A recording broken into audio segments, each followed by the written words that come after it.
Welcome to Facts TV News, where everything is true. Woman found dead in front of yard in Clarendon. Police have launched an investigation after woman was found dead in the front of her yard on Rosewell Road in Maple, Clarendon Saturday morning.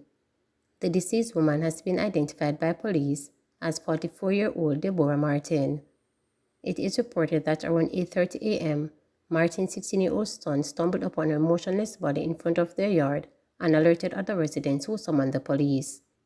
On arrival, police observed Martin lying on the grass clad in a red spaghetti-strap blouse, black joggers pants, and with what appeared to be minor scratches on her neck.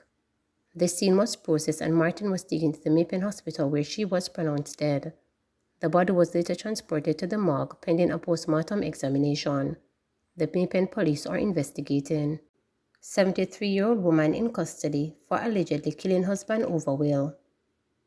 A 73-year-old woman has been taken into police custody following the killing of her 75-year-old husband at their home in Cabbage Valley District, St. Elizabeth, Saturday morning. The dead man, identified as Arthur Thousand, a farmer from the district, was allegedly killed following a disagreement over his will, reporters understand. His wife is also a farmer. It is reported that around 4 a.m., the couple was at home when they reportedly had a dispute over a last will that the husband was purportedly preparing. The wife, the police said, became upset with her husband was not including her in his will. An argument reportedly developed between which a sharp object was used to stab the man all over his body, killing him on the spot. He was taken to hospital where he was pronounced dead. The wife was taken into custody. The Balaclava police are investigating. Man reported missing, rescued by security forces after being held hostage. A St. Andrew man who was abducted and held hostage was on Saturday rescued by a joint police-military team. The man, identified as Marlon Jones, was reported missing on Thursday, August 31. According to lawmen, targeted operations across multiple divisions were launched after the receipt of credible intelligence from multiple sources, including the public. The police said that multiple arrests were made in relation to the abduction of the 46-year-old man. The lawmen stated that investigations are ongoing to identify and arrest all persons involved in the incident, so more arrests are expected to follow. Reports are that Jones, who is from the community of Arcadia, was last seen on Tuesday, August 29, in Xavier Gardens area of St. Andrew, wearing a black shirt, grey and black shorts, and a pair of grey Clarks. An appeal was made for anyone knowing Jones' whereabouts to contact the Grand Spend police. Finance Minister says every effort being made to sell assets and recover receivables to refund affected clients of fraud hit SSL. Every effort is being made to sell assets and recover receivables to refund affected clients of fraud hit Stocks and Security Limited. The monies would have also been used to cover expenses incurred over the course of the fraud investigation. Speaking on September 1 during a Twitter Space forum, Finance Minister Dr. Nigel Clark noted that the temporary management has been tasked with using a legal means to pursue monetization of SSL's assets. Dr. Clark said only a court order can declare the money irrecoverable. The minister, however, pointed out that during formal bankruptcy proceedings, it is not yet known if repaying the government would be a priority. The government, through the Financial Services Commission, has taken over the management of SSL, and with SSL strapped for money, part of expenses to be incurred by the government is payment of staff salaries and legal fees.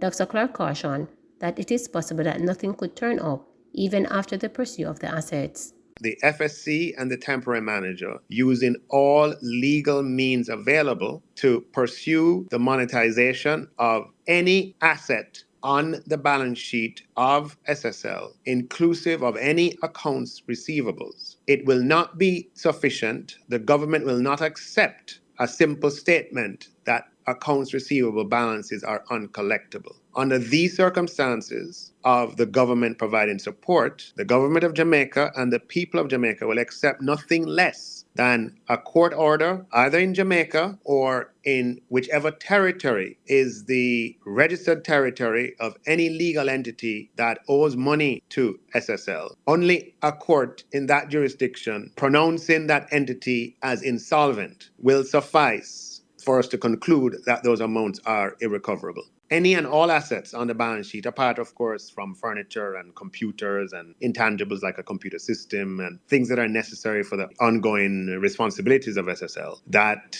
the temporary manager ought to seek a monetization of those assets. If that is successful and can yield funds, then those funds would become available for SSL to meet its creditor liabilities. Now, SSL is not in a formal bankruptcy proceeding, so I don't want to sort of go ahead, but one can't assume that the first use of funds that SSL comes into would be to repay the government. The schedule and the priority of liabilities, I don't want to pronounce on that. This is a complex legal situation. The next stage, would be obviously an insolvency proceedings for this entity. And in insolvency proceedings, the priority of liabilities, that's a dense legal matter. And I wouldn't want to pronounce on where the government would fall in that schedule. I would just want to add the caveat that any monetization of any of those assets, is a long-term undertaking. If you're going to pursue courts in Jamaica, pursue courts abroad, and so on. But we have a short-term funding issue, and that's why we have to step in. Now, it is entirely possible that even after the aggressive pursuit of those assets, that nothing turns up. But we have to be satisfied that the temporary manager aggressively goes after any assets on the balance sheet of SSL. School administrators urged to get rid of mosquito breeding. School administrators are being urged to be extra vigilant against mosquito breeding sites, thereby minimizing the spread of the dengue virus by the Aedes mosquito. The call comes from Minister of Health and Wellness Dr. Christopher Tufton, who said the administrators need to ensure that the school plants are as safe as possible from mosquito breeding. Tufton was addressing a recent back-to-school treat in St. Catherine West Central constituency held at the Watermount Open Bible Church. He noted that the school environment caters to hundreds of parents and students with multiple activities, and it is one of the areas where extra effort must be made to keep it safe and clean for the children. Mosquito breeding sites are a big part of the potential threat, and for this September, we anticipate that with the resumption of school, there is likely to be greater potential for the spread of dengue, and we don't want that for our children, the minister told the gathering. The minister advises that the mosquito breeds in any containerized environment, that is, in anything that can hold water. Some of the common breeding sites are drums, tires, buckets, and animal feeding containers.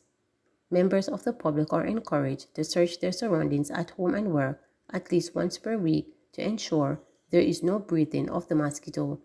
This is the best strategy to mitigate a possible outbreak of dengue later in the year. The minister said, where persons suspect that mosquito may be breeding, they should contact their parish health teams, and the vector control personnel will visit the location. Persons can contact the ministry at 888-663-5683 with any reports or concerns. Please remember to subscribe, like, share, and click the notification